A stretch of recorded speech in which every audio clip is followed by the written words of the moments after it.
बिस्मिल्लाहिर्रहमानिर्रहीम। अस्सलाम वालेकुम बच्चों, क्या हाल है? ठीक हैं। बहुत अरसा पहले की बात है कि आबादी से दूर एक पुराना वीरान गांव था। इसमें घर, गलियां और दुकानें सब खाली और वीरान थीं। खिड़कियां और सीढ़ियां टूटी हुई थीं।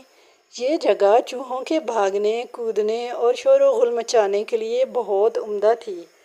इस गांव में चूहे सदियों से रह रहे थे। इन्हें इस गांव में किसी के आने जाने से कोई फ़र्क नहीं पड़ता था। चूहों के लिए ये एक बहुत बेहतरीन दौर था। उन्होंने इस पुराने घर और इमारत में सुरंगें बनाई हुई थीं, भूल भुलैयाँ बनाई हुई थीं। इनके तो यहाँ मज़े थे। वो यहाँ खुलकर मौज मस्ती, दावतें और पार्टियाँ करते थे। और यूं वक्त गुजरता गया। एक दिन हाथियों का एक बहुत बड़ा गौल, जिनकी तादाद दर्जनों में थी, गांव से गुजरते हुए मगरब की जानब एक बहुत बड़ी झील की तरफ बढ़ रहा था। तमाम हाथी चलते चलते सोच रहे थे कि इस झील के ठंडे पानी में तैरने में कितना मज़ा आएगा। वो नहीं जानते थे कि जब वो गांव से गुजर रहे थे तो इनके कदम चूहों की बनाई हुई सुरंगों और भूल भुलैयों को रौंद गए थे। हाथी बड़ी गड़बड़ कर गए थे। चूहों ने फौरन मीटिंग बुलाई। अगर इनका गौल वापस दोबारा इधर से गुजरा तो हम तो बर्बाद हो जाएंगे।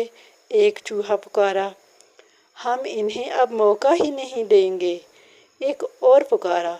अब कुछ दलेर चूहों के एक ग्रुप ने इन हाथियों के कदमों के निशानात का झील तक पीछा किया।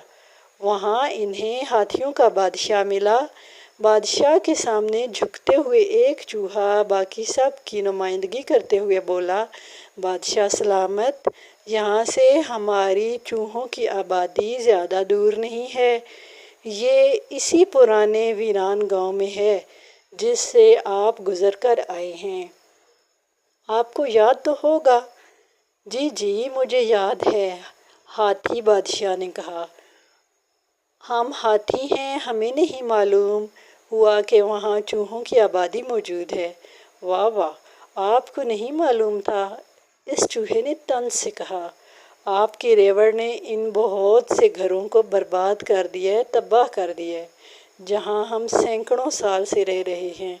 अगर आप इसी अंदाज से वापस लौटे तो यकीनन हमारा तो खात्मा हो ही जाएगा। हमारी एक अर्ज़ सुने, क्या आप वापस जाने के लिए कोई दूसरा रास्ता अख्तियार नहीं कर सकते? क्या मालूम किसी दिन हम चूहे भी आपकी कुछ मदद कर ही सकें। हाथी बादशाह ने दिल ही दिल में मुस्कुरा कर सोचा, लो सुनो, ये छोटे चूहे कभी हाथी की मदद कर सकते हैं क्या? लेकिन इसे अफसोस हुआ कि इसके रेवड़ ने चूहों के गांव को बेध्यानी में कुचल डाला है। इसने कहा, ठीक है, तुम्हें परेशान होने की ज़रूरत नहीं, मैं रेवड़ को दूसरे रास्ते से घर ले जाऊंगा। इसी दौरान करीबी बादशाह ने अपने शिकारियों को हुक्म दिया कि वो जितने हाथियों को पकड़ सकते हैं पकड़ लें। ये जानकर कि हाथी दूर दूर से इस बड़ी झील में तैरने के लिए आते हैं, बादशाह के शिकारियों ने वहाँ पानी में जाल लगा दिए। जैसे ही बादशाह, हाथी और इसके रेवड़ ने इस झील में छलांग लगाई, वो सारे इस जाल में फंस गए। 2 दिन बाद शिकारियों ने हाथी बादशाह और इसके रेवड़ को बड़ी बड़ी रस्सियों से खींचकर झील से बाहर निकाला और इन्हें जंगल के मजबूत दरख्तों से बांध दिया। जब शिकारी चले गए तो बादशाह हाथी सोचने लगा, क्या किया जाए, किस तरह से छुटकारा हासिल किया जाए। वो सब दरख्तों से बंधे हुए थे, सिवाय एक हाथी के। वो आज़ाद था क्योंकि इसने झील में अभी छलांग ही नहीं लगाई थी। हाथी बादशाह ने इसे पुकारा। इसने इसे कहा कि वो फ़ौरन वीरान गांव जाए और चूहों को यहाँ बुला लाए। जब चूहों को पता चला कि हाथी बादशाह और इसका रेवड़ मुसीबत में है तो वो झील की तरफ भागते हुए आए। बादशाह और इसके रेवड़ को बंधे हुए देखा तो वो तेज़ी से रस्सियों के पास पहुँचे और अपने तेज़ धार दांतों से इन्हें कुतरने लगे। वो रस्सियाँ कुतरते जा रहे थे और हाथी आज़ाद होते जा रहे थे। उन्होंने जल्द ही मोटी मोटी रस्सियाँ कुतर डालीं और तमाम हाथी रस्सियों से आज़ाद हो गए। تمہارا بہت بہت شکریہ، تم نے ہم سب کو آزاد کیا۔ بادشاہ ہاتھی نے کہا۔ ہاتھیوں کے ریوڑ نے گھر واپسی کا نیا راستہ اختیار کیا اور چوہوں کی برادری آنے والے کئی سالوں تک زندہ رہی اور ہنستے مسکراتے کھیلتے کودتے پارٹیاں کرتے انجوائے کرتے رہے۔